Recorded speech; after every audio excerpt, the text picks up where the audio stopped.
Kita membahas ini ya. Ini saya rekam ya. Nanti nanti ini selama 40 menit ya. Setelah itu ada istirahat dan kalian nanti bisa istirahat 10 menit terus kita masuk lagi. Oke, kita membahas yang pertama ini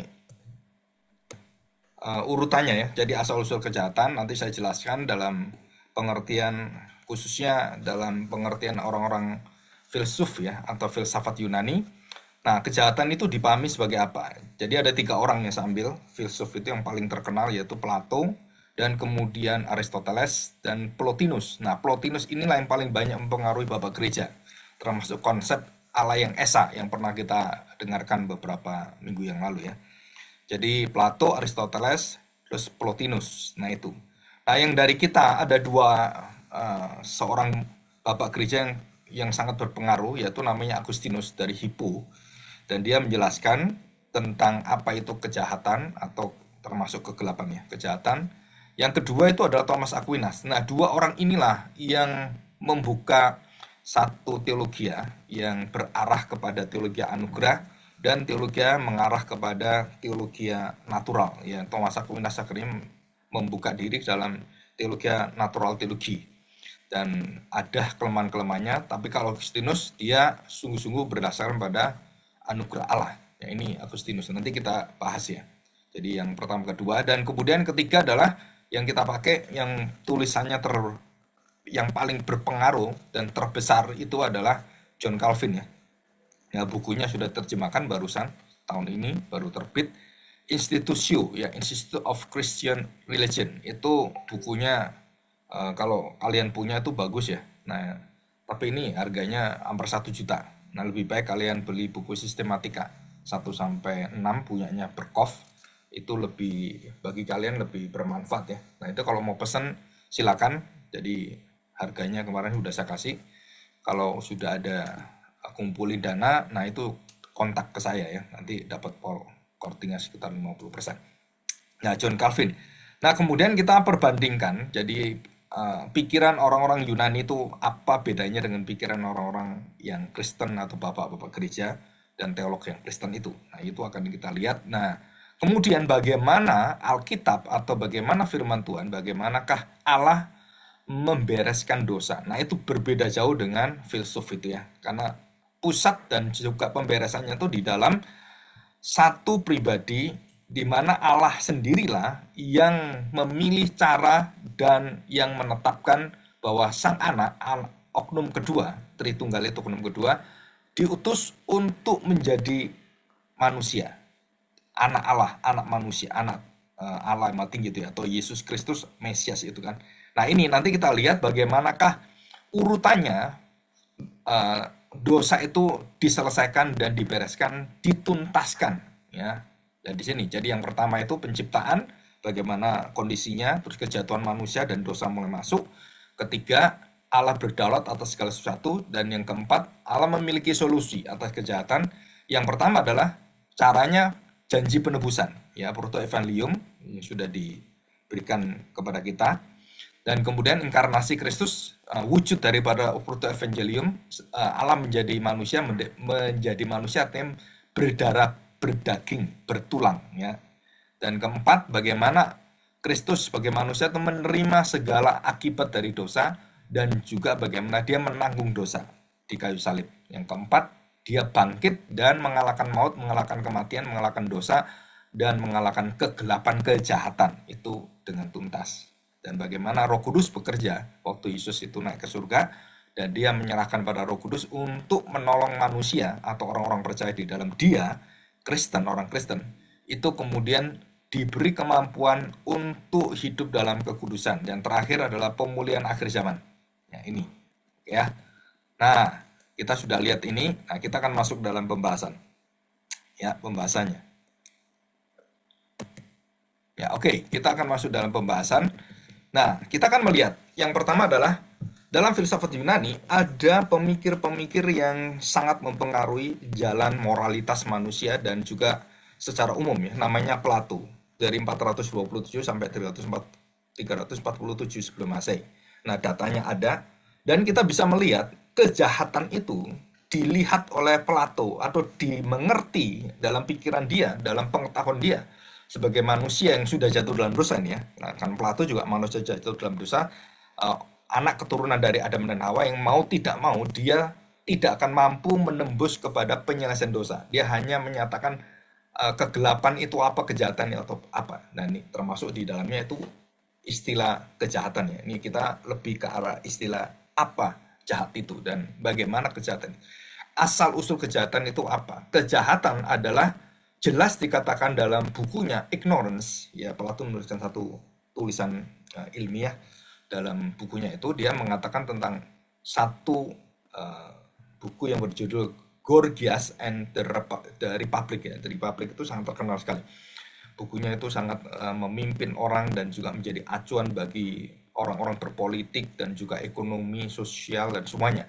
Nah, bukunya itulah ya dikatakan bahwa buku yang berjudul Gorgias dan juga buku The Republic itu menyatakan bahwa kejahatan sebagai akibat ketidaktahuan, kekurang mengertian, mudeng gitu ya istilahnya tuh tidak ngerti, tidak tahu. Jadi kejahatan kenapa ada kejahatan? Karena manusia tidak tahu apa itu jahat. Jadi ini sumber kejahatan apa? Dia mengatakan, Plato mengatakan adalah ketidaktahuan atau ignorance. Kelihatannya seperti apa ya, orang yang ya anak kecil nggak tahu ya gimana gitu kan. Nah, kejahatan terjadi karena apa? Disebabkan karena ketidaktahuan, bukan karena dosa seperti iman Kristen. Nanti kita akan lihat perbedaannya. Tidak ada orang yang secara sadar, kalau dia orang yang benar-benar manusia yang berhikmat gitu kan, secara sadar memilih jahat daripada yang baik. Nah itu nggak mungkin. Jadi kalau ada orang jangan bunuh dengan bunuh, nah maka orang kalau sadar dia nggak akan bunuh. Dia akan memilih, dia akan tidak membunuh. Nah tidak membunuh itu artinya ya berkelakuan dengan baik. Kejahatan tidak akan terjadi kalau orang itu tahu. Jadi kalau dia tahu, oh ini bunuh jelek, ya dia tahu nggak bunuh gitu. Kalau dia nggak tahu bunuh itu jelek, anak kecil bawa pisau gitu kan, dan kemudian dia pukul mamanya dengan pisau karena nggak ada yang beritahu, terus mamanya mati gitu kan, atau pas tanda petik tidak sengaja atau tidak tahu kan bisa juga dalam arti tidak sengaja. Terus kemudian nusuk ke adiknya atau kena apa luka gitu kan, nah dia nggak bisa disalahin. Kenapa? Karena tidak tahu. Jadi kemampuan dia bergerak dan semuanya itu tidak ada yang memberitahu. Maka di dalam filsafat pendidikan dan pengarahan hikmat itu penting sekali supaya manusia tidak jahat, supaya manusia tahu moralitas. Jadi secara betul-betul disadarkan supaya manusia tuh tahu betul baik dan jahat, jahat dan gelap, terang dan gelap itu harus tahu. Ya ada satu istilah di dalam bukunya Plato, no one does wrong willingly or knowingly. Jadi artinya apa? Orang itu kalau sadar itu nggak akan melakukan dosa itu diingininya dan betul-betul sadar kalau dia itu tahu dosa itu tidak akan dilakukan menurut Plato itu ya. Jadi tidak ada seorang pun yang melakukan kesalahan dengan sengaja atau dengan tahu, betul-betul tahu, mengerti betul-betul, penuh dengan pengetahuan, dia nggak akan bisa dan tidak akan melakukan yang jahat. Jadi pengetahuan inilah kunci yang dikatakan oleh Plato. Pengetahuan itulah ya kebaikan itu ya pengetahuan itu. Kalau orang nggak tahu ya nggak bisa baik. Jadi pengetahuan itulah yang berelasi dengan kebaikan itu sendiri. Jadi Plato lebih menekankan bahwa pengetahuanlah sains itu atau scio ya, scio itu lebih dari sains. Jadi ilmu tahu saya tahu itu ya, saya berpikir saya tahu, nah saya beriman saya tahu gitu kan. Nah tahu saya itulah itu adalah kebaikan dari Allah. Nah kita percaya itu bahwa betul dikatakan pengetahuan itu adalah baik sebelum manusia jatuh dalam dosa. Begitu manusia jatuh dalam dosa, kebaikan itu, pengetahuan itu jatuh dalam dosa dan tidak bisa manusia untuk mengembalikan semua. Ya, jika seorang mengetahui kebaikan sejati menurut Plato, ia tidak akan memilih kejahatan. Ia tidak akan memilih kejahatan. Dia tahu betul-betul. Jadi orang-orang bermoral, politikus, ekonom, dan juga orang-orang yang kita tahu atau tokoh-tokoh nasional dan semuanya kita tahu, oh ini orang ini jujur ya, hatinya bagus, tidak korupsi, tidak melakukan kebohongan dan lain-lain, dia menegakkan kebenaran hak asasi manusia. Nah itu dia karena dia tahu, dia dididik. Kalau dia nggak tahu, nah dia bisa melakukan hal-hal yang baik sekali. Maka pendidikan menurut filsuf Plato, ya, seorang berhikmat yang bernama Plato ini, maka kalau orang banyak nggak tahu, maka dia akan banyak kejahatan. Di situ. Itu akibatnya. Yang kedua kita lihat Aristoteles ya. Kejahatan itu dikatakan oleh Aristoteles adalah privation theory. Jadi ini privasi teori yang berkaitan dengan eh, diri ya. Kejahatan sebagai hal yang dikatakan kekurangan. Nah, dalam bukunya Nicomachean atau Ethics ya, Ethics Nicomachean, kejahatan adalah ketidaksempurnaan atau kekurangan kebaikan. Nah, mulai keluar ada kekurangan kebaikan. Ya, muncullah di situ Aristoteles membuka satu pikiran yang lebih jauh lagi dari Plato. Kejahatan itu apa? Ketidaksempurnaan. Kenapa ada ketidaksempurnaan? Karena kebaikannya itu kurang diberitahukan. Jadi berkaitan ya dengan tadi kan. Karena kurang pengetahuan, maka kebaikannya itu nggak dikenali. Kalau ini, nah, ketidaksempurnaannya, itu akhirnya terjadi kejahatan. Jadi dia lebih dalam dari Plato. Kejahatan terjadi ketika seorang gagal mencapai tujuan hidup yang seharusnya. Yang tidak sempurna. Oh, ini ada tujuannya, tapi dia nggak bisa melakukan sempurna. Nah, di situ ada kejahatan-kejahatan, keburukan-keburukan, kegagalan-kegagalan, akhirnya dia jatuh dalam dosa. Ya, dan dikatakan dalam bahasa Inggrisnya itu evil belongs to things only insofar as they fall short of their nature. Jadi hal-hal yang berkaitan kejahatan hanya ada sejauh sesuatu yang fall short itu sesuatu yang tidak mencapai sasaran atau jatuh gagal. Jadi tidak mencapai pada hakikat yang sesungguhnya, yang alamiahnya, naturnya. Jadi Aristoteles mengatakan kebaikan adalah tujuan tertinggi dari seluruh hidup manusia. Summum bonum itu istilah gitu ya, kebaikan yang tertinggi. Kejahatan muncul ketika seseorang tidak hidup sesuai dengan kebajikan moral yang sempurna. Tanda petik yang dia tambahkan dalam bukunya adalah satu kata yang bagus, yang seimbang, yang tidak seimbang. Jadi kalau dia seimbang, maka dia akan menyatakan kebaikan-kebaikan. Tapi nggak seimbang, dia akan menyatakan banyak kelemahan-kelemahan dan kejahatan-kejahatan. Jadi ini teori kesempurnaan ya, jadi kekurangan tidak sempurna. Nah, yang ketiga adalah Plotinus. Ya, Plotinus. Coba kita lihat ya, Plotinus. Nah, sebentar. Ini saya bukain. Ya, ini. Nah, ini. Plotinus. Ya. Nah, Plotinus di sini ya. Plotinus itu lebih muda ya. Jadi lebih setelah dari siapa ini? Plato dan Aristoteles. Nah, Plotinus ini sangat mengagumi Plato. Dia disebut sebagai the new Plato. Ya, the new Plato itu Plato yang baru. Jadi Plato yang ikuti zaman gitu kan.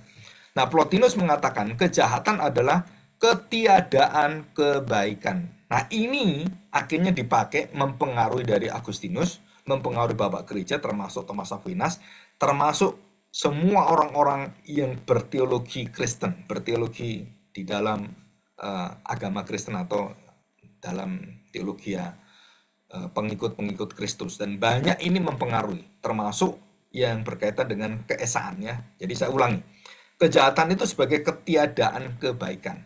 Ya, dalam bukunya Eneas, kejahatan adalah ketiadaan. Artinya apa? Ketiadaan itu tidak hadirnya, bukan ketiadaan artinya hilang, bukan, tidak hadir. Jadi bukan hilang ya, tidak hadir. Artinya ada, tapi dia tidak muncul. Jadi kejahatan adalah ketiadaan kebaikan, the absence of good. Jadi bukan entitas yang berdiri sendiri. Kejahatan itu tidak ada. Kejahatan itu karena kurangnya hadirnya kebaikan. Nah, ini adalah sesuatu yang betul-betul sesuai dengan seluruh pemikiran teolog-teolog Kristen, termasuk Agustinus dan John Calvin semua itu ya. Jadi mereka memegang satu pemikiran yang sama, termasuk dengan Plotinus. Cuman akibat dan sebabnya itu berbeda. Karena Plotinus tidak percaya kepada firman Tuhan, tapi dia berpikir secara mendalam dan menemukan satu kebenaran umum. Jadi kejahatan sebagai ketiadaan kebaikan itu adalah kebenaran umum yang bisa kita pakai untuk menjelaskan tentang mengapa ada kejahatan. Karena tidak adanya kebaikan. Ya, kenapa tidak ada kebaikan? Ya karena kita tidak sempurna. Pengetahuan kita nggak sempurna. Kenapa pengetahuan nggak sempurna? Karena kita nggak pernah dididik, nggak pernah diberitahu. Nah, ini semua urutannya dari Plato, kemudian Aristoteles sampai Plotinus itu kita lihat terjadi satu kematangan berpikir ya. Jadi semakin dekat, semakin modern, semakin maju, itu pengetahuan manusia itu semakin luas. Dan kemudian memuncak pada Plotinus yang mengatakan bahwa kejahatan adalah ketiadaan kebaikan. Dan ini adalah satu kebenaran yang berhenti dan sudah ini mentok ya pengetahuan manusia di situ. Nah, segala sesuatu berasal dari yang esa. Nah, Plotinus kenapa mengatakan demikian? Karena dia percaya bahwa Allah sumber dari segala hal yang ada, yang disebut sebagai yang esa, the one, the only one, merupakan sumber dari segala kebaikan. Itu adalah kebaikan di atas segala kebaikan, semua keuntungan dari keuntungan, satu tanda petik ya. Jadi disebut sebagai Plotinus adalah yang esa, yang maha tinggi, yang ilahi. Nah, itu sumber kebaikan itu adalah tanda petik ya Allah sendiri sebenarnya. Cuma dia mengatakan the one. Ya, istilah Allah itu dia nggak bisa masuk ke dalam identitas pribadi karena para filsuf itu tidak tidak mengenal Allah yang berpribadi gitu ya, karena mereka itu percaya dengan mitos-mitos gitu. Jadi ini satu yang luar biasa. Nah, dalam bahasa Inggrisnya evil atau evil is deficiency or absence of good. Jadi deviansi itu artinya penyimpangan ya. Defisiensi itu artinya yang tidak pada alurnya, tidak pada jalurnya, tidak pada harusnya, seharusnya, jalannya. Jadi kalau hukumnya A, kamu nyelewengnya, itu defisiensi. Dikatakan bahwa karena kamu tidak ikut dan menerapkan kebaikan atau hukum atau the absence of good, the absence daripada kebaikan, dan juga kebaikan itu juga muncul daripada semua etika manusia, termasuk dalamnya itu aturan-aturan hukum norma dan semuanya. Jadi katakan evil is deficiency or absence of good, just as darkness is the absence of light. Nah, ini baru ketemu. Einstein mengatakan hal yang sama. Ya, Einstein juga mengatakan bahwa kenapa ada kegelapan? Dia mengatakan karena tidak ada terangnya. Nah, ini pengaruh juga dari Plotinus. Ya, pemikiran ini pengaruh dari Plotinus. Plotinus dari mana? Ya dari Aristoteles, dari Plato, karena dia pikirannya maju.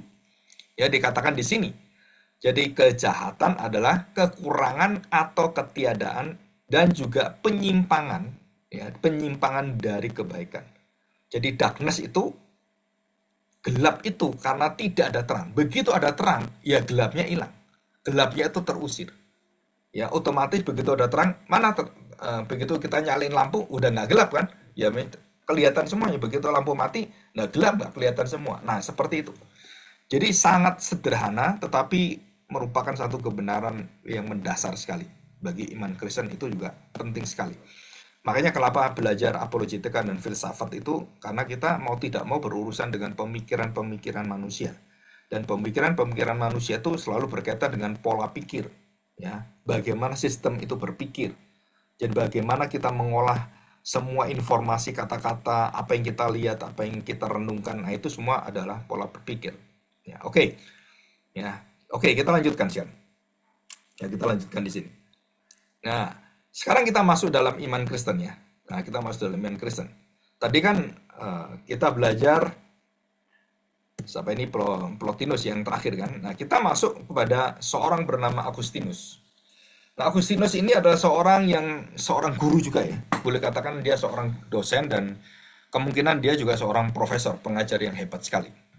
Nah, dia bertobat dan dia adalah seorang yang sangat hedonis. Dan dia orang yang pintar dan punya kekayaan, punya uang dan punya segalanya, dan dia terlibat di dalam kenikmatan dunia sampai kepada surah dia. Kalau kamu baca dalam bukunya pengakuan dia tuh suka berzina, Agustinus.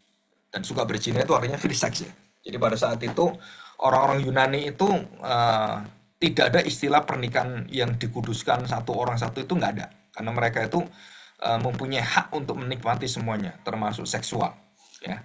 Dan tidak ada batasan-batasan seperti kita orang-orang pada zaman itu, orang Yahudi gitu kan. Nah, itu kan jelas orang Yahudi kan tidak boleh bermain dengan pernikahan, terus kemudian perceraian itu sangat dikutuk oleh Tuhan gitu kan. Nah, Agustinus nggak ada urusan dengan itu.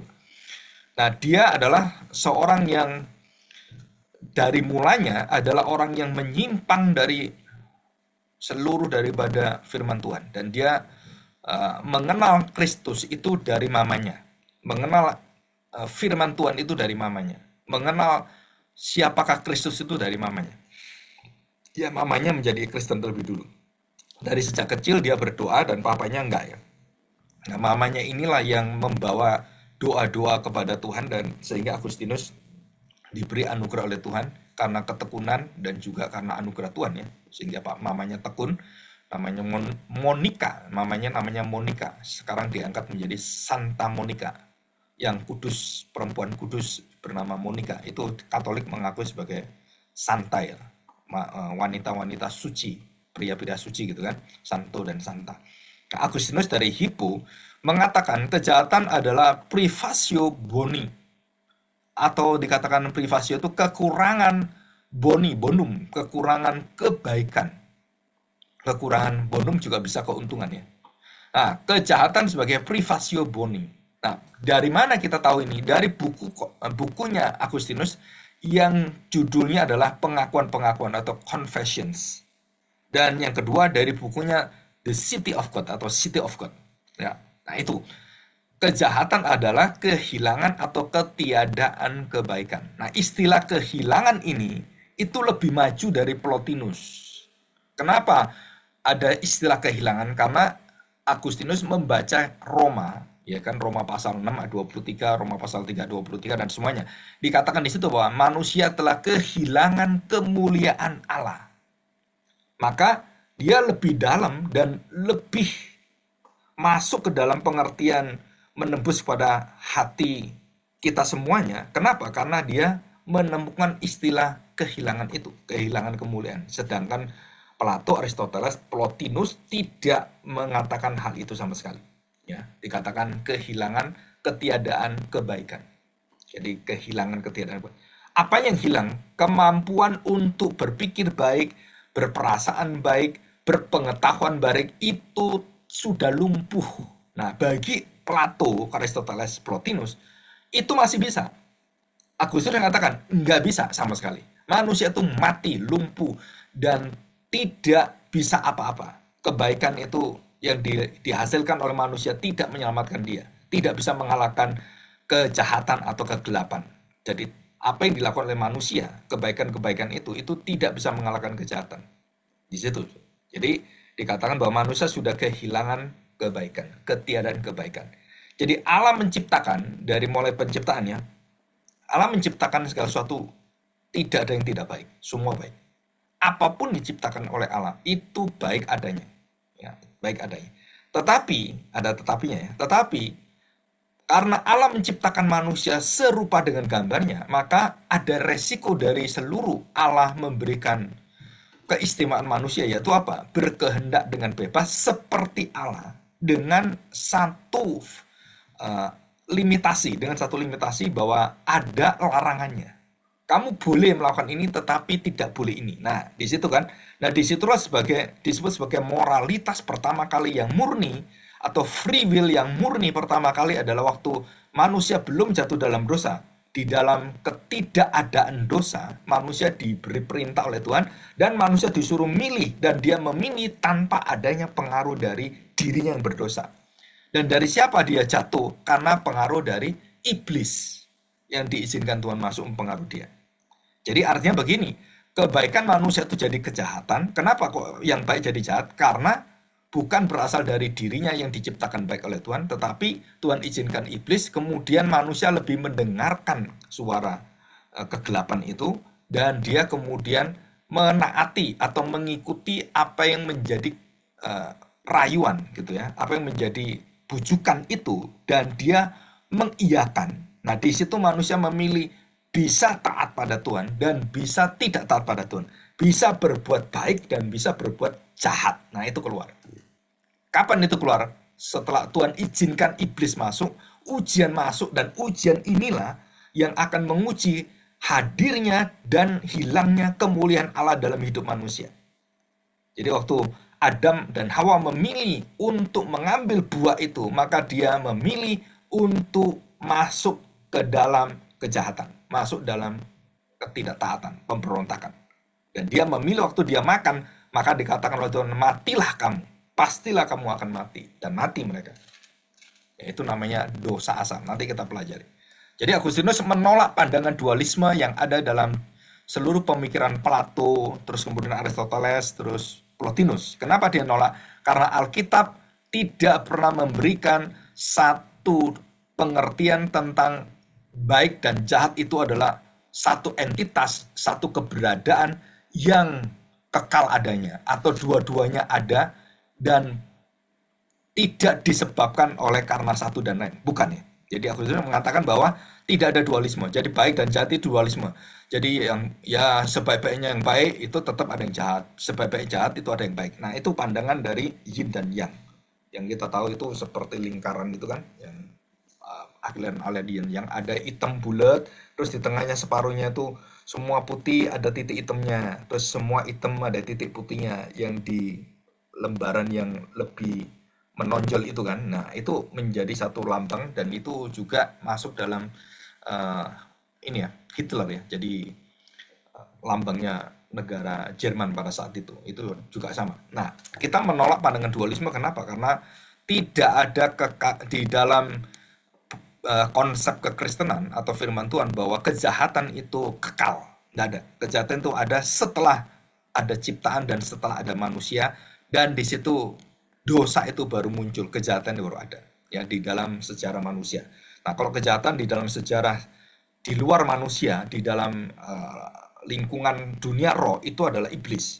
Ya, dalam diri Allah tidak ada bayangan sama sekali, tidak ada kegelapan bayangan, nggak ada. Allah itu tanpa dosa. Pak, Allah tanpa dosa, tahu nggak tentang dosa? Tahu. Tapi pengetahuan Allah tentang dosa itu berasal dari seluruh kebaikannya. Jadi artinya apa? Bahwa dia akan mengambil kebaikannya, nah itu adalah dosa. Ya, manusia jatuh dalam keburukan. Jadi kalau dia tarik kebaikannya, dia absenkan, dia kemudian tidak memberikan hadirnya kemurahan, kasih setianya, manusia jadi jahat semuanya.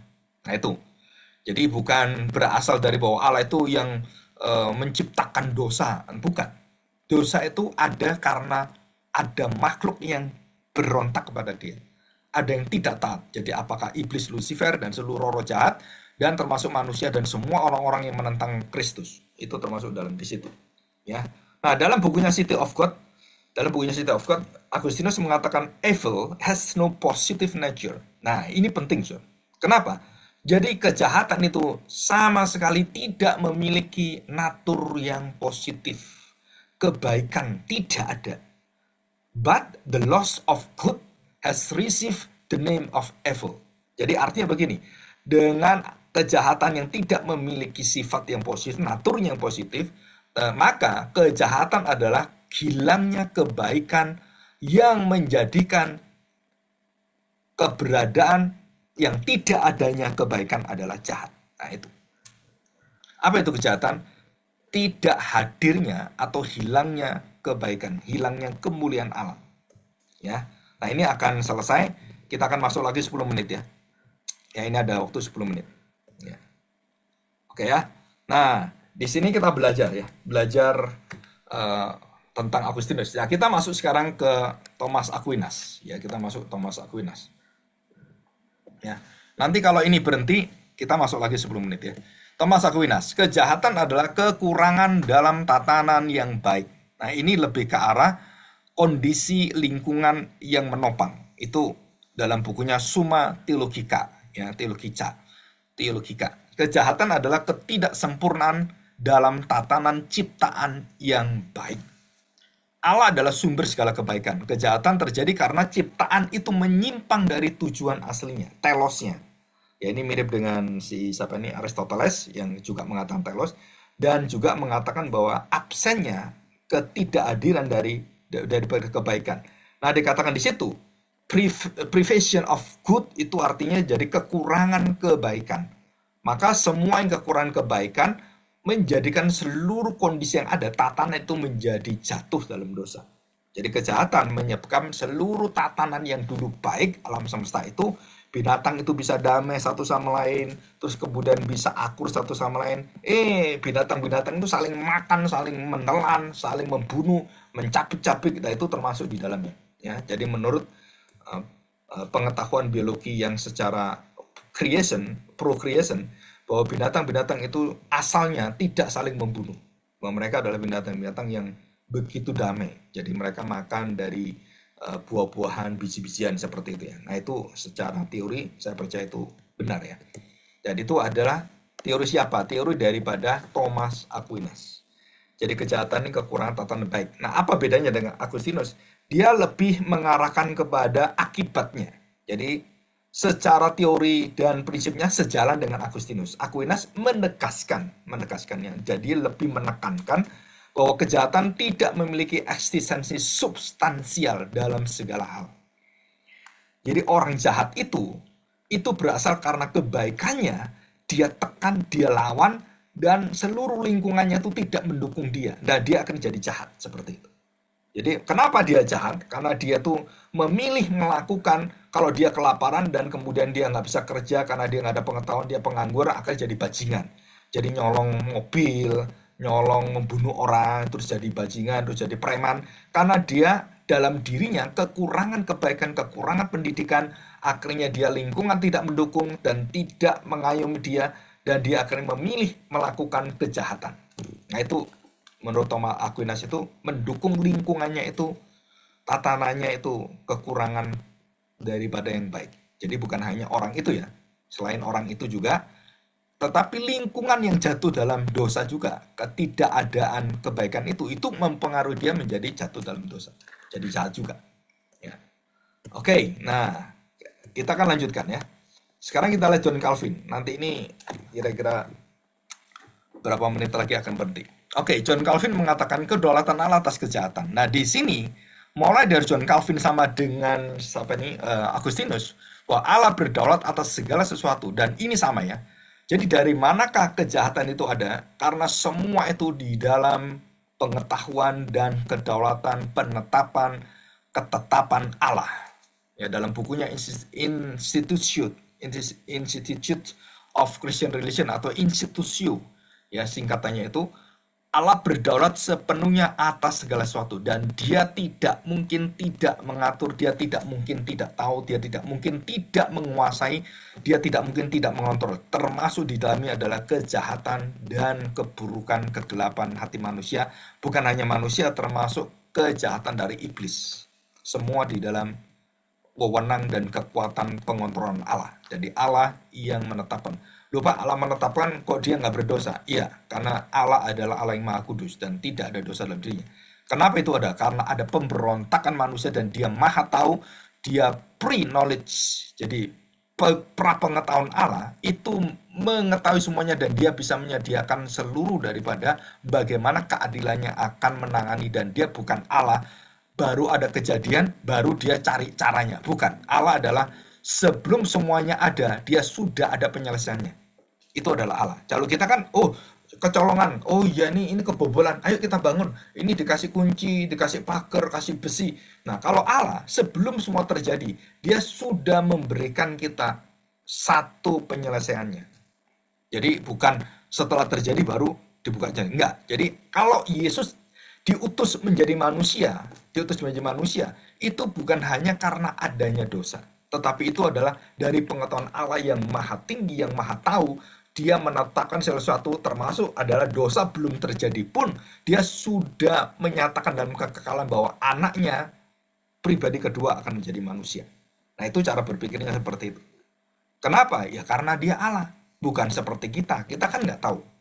Ya, jadi John Calvin masuk lebih dalam lagi, membuka satu rahasia misteri kehendak Allah, dan di dalam rencana Allah yang berdaulat itu, termasuk di dalamnya, mau tidak mau, kita tidak mungkin membuang kejahatan atau kegelapan itu dari pengetahuan Allah. Nggak bisa. Kenapa? Karena Allah pasti tahu.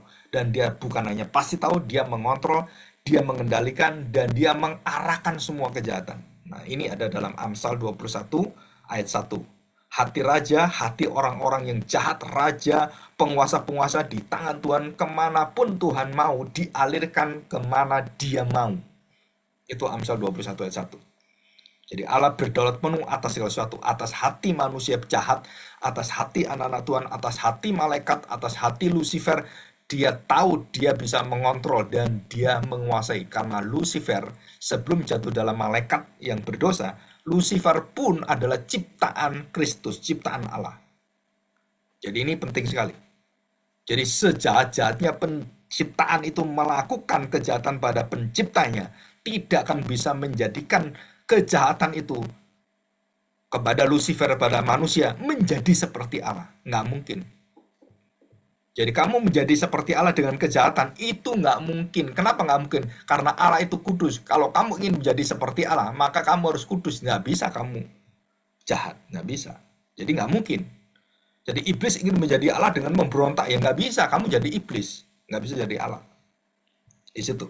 Ya, di sini. Oke. Kita akan, sebentar lagi kita akan lanjutkan.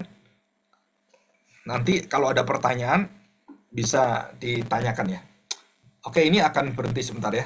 Kita akan istirahat 10 menit. Nanti kita kembali 10 menit ya. Nanti saya kembali, kita akan masuk lagi. Oke, sampai ketemu lagi ya 10 menit. Ya, Pak. Ya.